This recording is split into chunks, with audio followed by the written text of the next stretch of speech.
Praise the lord. Hallelujah, hallelujah. కొంచెం ఈ volume పెంచరా మీరు please. Hallelujah. Thank you so much అమ్మగారు, చక్కటి ఇంట్రడక్షన్ నా గురించి మీరు ఇచ్చి ఉన్నారు.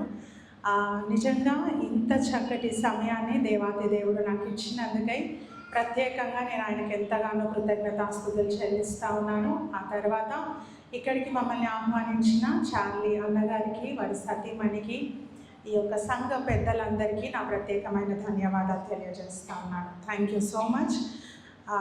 మంచిది. ఒక చిన్న రిక్వెస్ట్ అండి, లోపల చాలా చైర్స్ ఖాళీగా ఉన్నాయి, దయచేసి ముందుకు వచ్చి కూర్చోవాలని నేను మనవి చేస్తూ ఉన్నాను. బయట నుండి వింటే ఎలా ఉంటుందో నాకు తెలుసు, బయట కూర్చొని చర్చ్లో వాక్యం వింటుంటే మైండ్ ఎక్కడెక్కడో వెళ్తూ ఉంటుంది. So it's better to SIT in the presence of God. So ఎవరికైనా ఇష్టం ఉంటే ముందు చైర్స్ ఖాళీగా ఉన్నాయి, ముందుకు వచ్చి కూర్చోవాలని మనం చేస్తూ ఉన్నాను. హల్లెలూయా. ఎంతమంది సంతోషంగా ఉన్నారు ఈరోజు? ఎంతమంది ఆనందంగా ఉన్నారు? మీరు చేతులు ఎత్తుతున్నారు కానీ సంతోషము ఎవరి ముఖాలలో కనిపించట్లేదు. నిజంగా హ్యాపీగా ఉన్నారా? నిజంగా హ్యాపీగా ఉంటే మీ పక్కన వాళ్ళని చూసి చెప్పండి, దేవుడు నిన్ను దీవించునుగాక, దేవుడు నిన్ను బలపరచునుగాక, దేవుడు నీ కోరికను సఫలపరచునుగాక, దేవుడు నిన్ను స్వస్థపరచునుగాక, దేవుడు నిన్ను తృప్తితో ఇక్కడ నుండి పంపించునుగాక. ఆమేన్, ఆమేన్. కొన్నిసార్లు దేవుడు మనల్ని ఎలా ఆశీర్వదిస్తాడంటే ఇతరులను దీవించినప్పుడు మనకు దీవెనలు వస్తాయంటండి. హల్లెలూయా. కానీ మనం దీవించడానికి ఇష్టపడము, అందుకే మనకు కూడా దీవెనలు రావు. So try to bless others. ఇతరులను బ్లెస్ చేయండి. ఎవరైనా మీ ఇంటి పక్కన 2 అంతస్తులు కట్టారనుకోండి, అయ్యా మీరు 3వ అంతస్తు కట్టాలని నేను ప్రేయర్ చేస్తున్నాను చెప్పండి. హల్లెలూయా. జలస్ పడవద్దండి.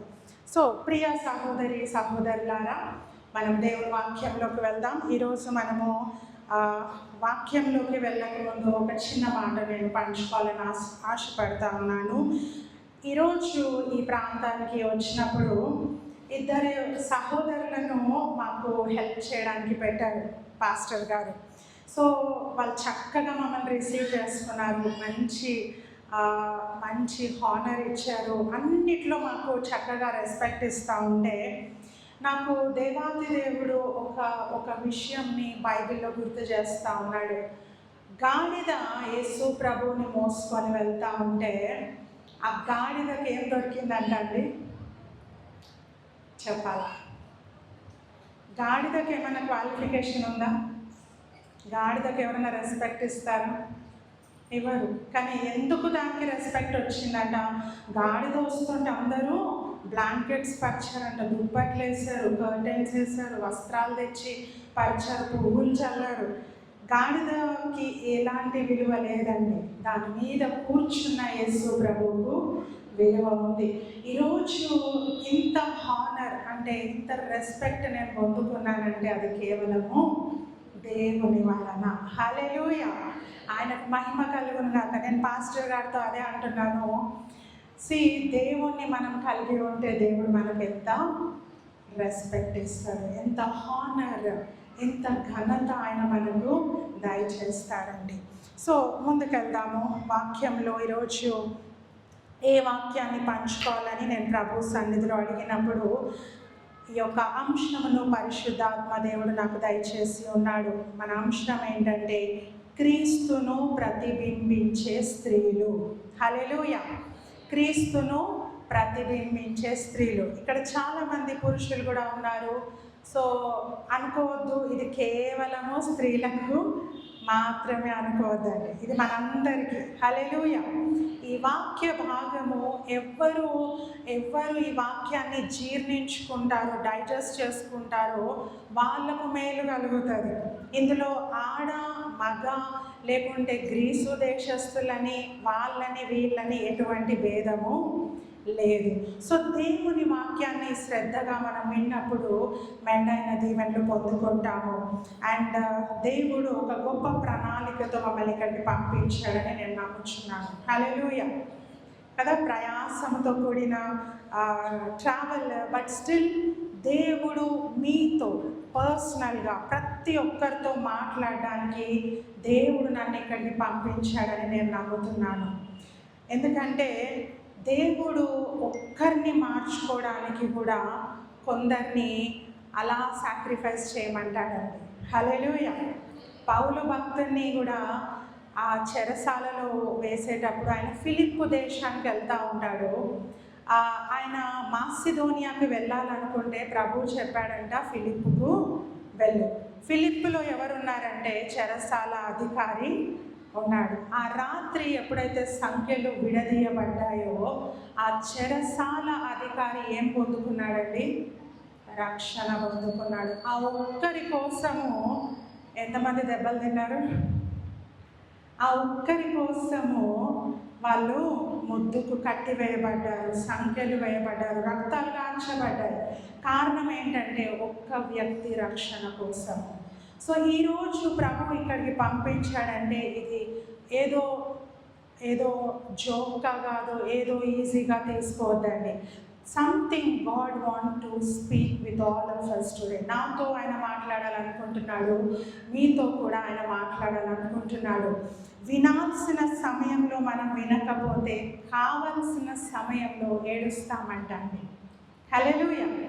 దేవుని వాక్యం వినాల్సిన టైంలో వినకపోతే కష్టం వచ్చినప్పుడు, ఇబ్బంది వచ్చినప్పుడు మనకు వాక్యం చెప్పేవాళ్ళు ఎవరు ఉంటారా? ఉండరు. సో ఉన్న సమయాన్ని యూటిలైజ్ చేసుకుందాము, చక్కగా వాక్యాన్ని విందాం. క్రీస్తును ప్రతిబింబించే స్త్రీలు అంటే రిఫ్లెక్టింగ్ క్రైస్ట్. మనలో యేసు ప్రభువుని ఈ లోకానికి మనం ఏం చేయాలంట? చూపించాలి. ఎలా మనం చూపించగలుగుతాము అని మనం ఆలోచన చేస్తే ఈరోజు 5 విషయాలు మీతో మాట్లాడాలని నేను ఆశపడతా ఉన్నానండి. ఎవరైనా రాసుకోవాలనుకుంటే కూడా దయచేసి మీరు రాసుకోండి. Women reflecting Christ. క్రీస్తును మనం ఎలా ప్రతిబింబించాలి అని మనం చూస్తే మొట్టమొదటిగా క్రీస్తును ప్రతిబింబించే స్త్రీలు చాలా విలువైన వారంట అండి. హల్లెలూయా. ఎటువంటి వారంట? క్రీస్తును ప్రతిబింబించే వాళ్ళు ఎలా కనిపిస్తారంట? విలువైన వారు. సో వాక్య భాగం చదువుదాం. ఎవరైనా హెల్ప్ చేయండి. ప్రావర్బ్స్ 31:10 చదువుకుందాము. సామెతలు 31:10.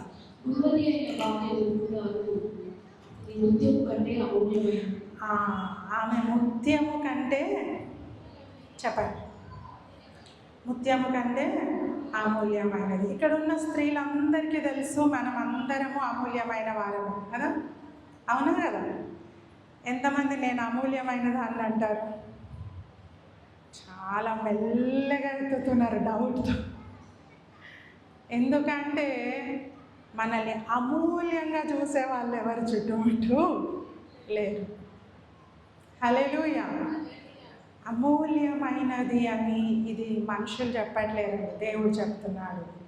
ఆమె ముత్యము కంటే అమూల్యమైనది. నువ్వు లోకము దృష్టిలో తక్కువగా ఉండొచ్చు, నీ ఇంటి వారి దృష్టిలో తక్కువగా ఉండొచ్చు, నీ స్నేహితుల గుంపులో నువ్వు తక్కువగా ఉండొచ్చు, కానీ ఎవరి దృష్టిలో నువ్వు అమూల్యమైనది అన్నట్ట? దేవుని దృష్టిలో. ఎందుకంటే ఆయన మనల్ని వెలపెట్టి కొనుక్కున్నాడండి. ఆ వెల ఎటువంటిది? క్షయమైనది కాదు, అక్షయమైన తన రక్తాన్ని ఇచ్చి కొన్నాడు ప్రభువు. సో మనం ఎప్పుడు మన జీవితంలో ఏం గుర్తుపెట్టుకోవాలంటే నేను చాలా విలువైన దాన్ని. ఒక బంగారం ఉందండి, ఒక బంగారు బిస్కెట్ ఉంది, అది నువ్వు నేల మీద పెడితే దాని విలువ తగ్గుతుందా? తీసుకెళ్ళి బురదలో పెడితే తగ్గుతుందా? దాని రేటు తగ్గుతుందా? తగ్గదు. ఎవరో నిన్న ఏదో అన్నంత మాత్రాన నీ విలువ ఎప్పుడు తగ్గదు. హల్లెలూయా. ఎవరో నిన్ను తప్పు చూపు చూసినంత మాత్రాన నీ విలువ తగ్గదండి. ఈరోజు అపవాది చాలా గేమ్స్ ఆడుతూ ఉంది. చివరి దినాల్లో మనం ఉంటా ఉన్నాము, చివరి రోజుల్లో మనం ఉంటా ఉన్నాము. అపవాది యొక్క బాణాలు ఏంటంటే, నువ్వు దేనికి పనికిరావు, నీకెవ్వరు విలువేయరు, నువ్వు ఇలాంటి దానివి అలాంటి దానివి, వాళ్ళకి అవి ఉన్నాయి నీకు ఇవి లేవు అని మైండ్ అంతా ఈ లోకపు విషయాలను నింపేసి మనల్ని మనమే హాని చేసుకునేలాగా ప్రేరేపిస్తూ ఉన్నాడు. హల్లెలూయా. అపవాది బాణాలు గమనించాలండి. అన్నిటికీ మనము రియాక్ట్ అయిపోకూడదు కొన్నిసార్లు. సో ప్రియ సహోదరి సహోదరుడా, she is more precious than rubies. It's not about outward appearance. నువ్వు బయటికి చక్కగా రెడీ అయినంత మాత్రాన మనం విలువైన వారం కాదంటండి. మనలో కొన్ని గుణ లక్షణాలు ఉంటేనే మనం విలువైన వారము. అవేంటంటే మొట్టమొదటిగా మనం చూస్తే మనలో ఫెయిత్ ఉండాలి. దేవుని మీద మనకేముండాలంట? విశ్వాసం ఉండాలండి. హల్లెలూయా. విశ్వాసం ఉందని అందరం చెప్తాము, కానీ చిన్న సమస్య వస్తే కంగారు కంగారు కంగారు, ఇక్కడ ఉంటాం అక్కడ ఏం చేయాలి ఎట్లా. విశ్వాసం ఉంటే అదేనా అండి? అదేనా విశ్వాసం అంటే? విశ్వాసం ఉన్న వ్యక్తులు ఎలా ఉంటారు? కదల్చబడరు. ఏ కష్టం వచ్చినా ఏ ఇబ్బంది వచ్చినా వాళ్ళు ఫెయిత్తో నిలబడతారు. హల్లెలూయా. పరిశుద్ధ గ్రంథంలో ఎంతోమంది స్త్రీలను మనం చూస్తూ ఉన్నాము, వాళ్ళు విశ్వాసంలో నిలకడగా ఉన్నారు. విశ్వాసంలో నువ్వు స్ట్రాంగ్గా ఉంటే నువ్వు కొండను లేచి సముద్రంలో పడమంటే అదేమవుతుందంట? వెళ్ళి పడిపోతుందండి. కానీ దేవుని మనం చాలాసార్లు ఏం చేస్తామంటే తక్కువ అంచనా వేస్తాం. ఇది ఆయన కొరకు అవుతుందా, ఇది ఆయన చేయగలడా అని అంటాం. ఒకసారి మా హస్బెండ్కి మేము వివాహమైన కొత్తలో, నేను ఇందాక చెప్పినట్టు మా పేరెంట్స్కి ఒకటే కుమార్తెనండి. సో మా మమ్మీ డాడీ ఇద్దరు గవర్నమెంట్ జాబర్స్, ఇద్దరికి మంచి శాలరీస్. సో ఇద్దరు బాగా నాకు డబ్బులు ఇచ్చేవాళ్ళు, హ్యాపీగా ఉండేది లైఫ్. వన్స్ నేను వివాహం చేసుకున్నాక మా హస్బెండ్ పాస్టర్ గారు ఏమంటారంటే, ఏమన్నా కావాలంటే ఫెయిత్, దేవుని అడుగు ఇస్తారు. నాకు కొంచెం వ్యత్యాసం అనిపించిందండి జీవితం. అదేంటి, మా అమ్మని అడిగితే అలా ఇచ్చేది, నాన్నని అడిగితే అలా ఇచ్చేవాడు.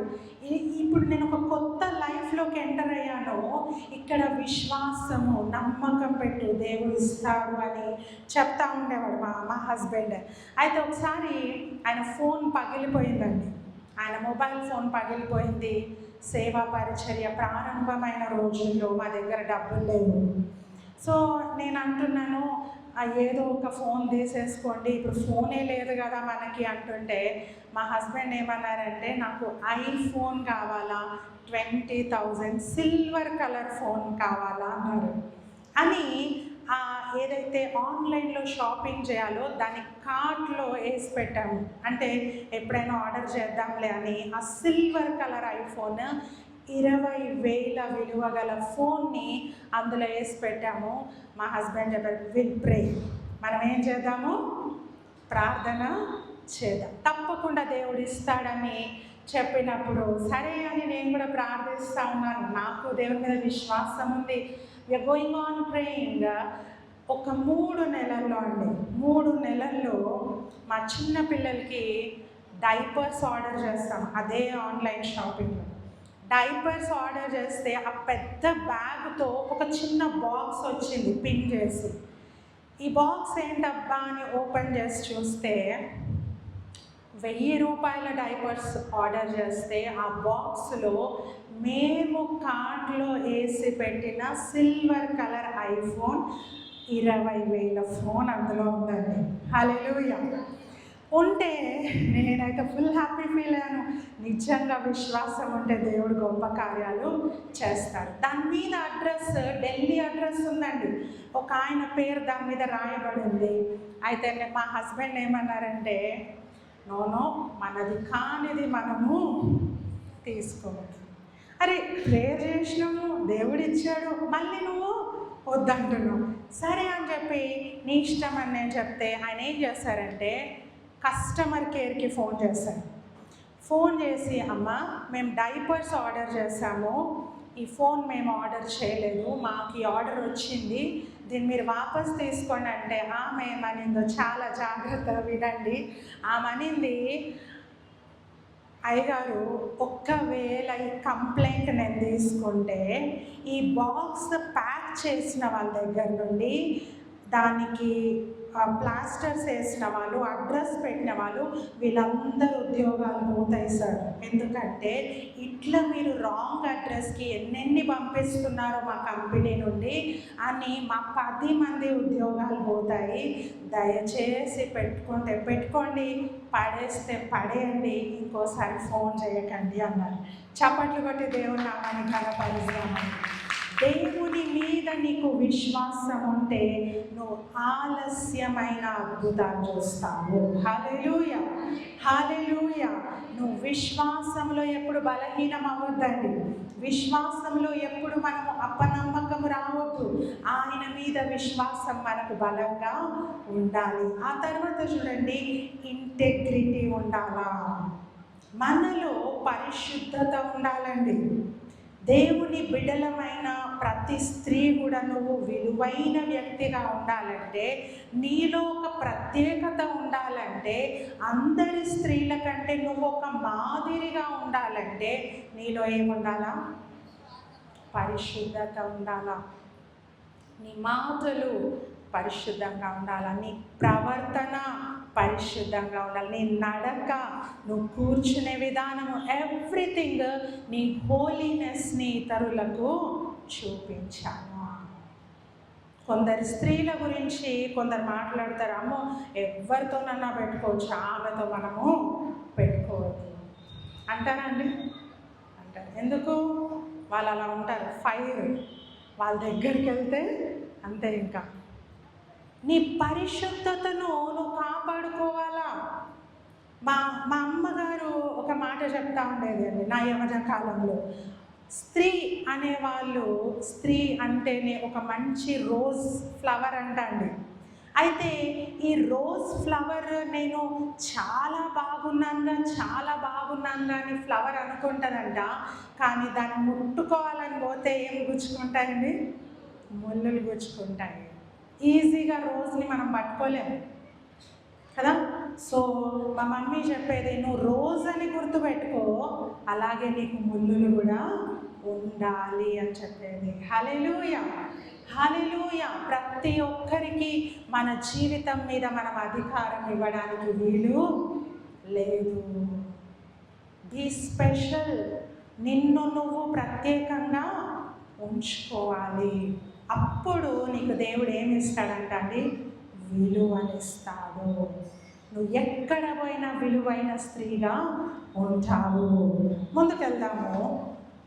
ఇక్కడ చూడండి, ప్రసంగి గ్రంథము 12:14 చదువుకుందాం.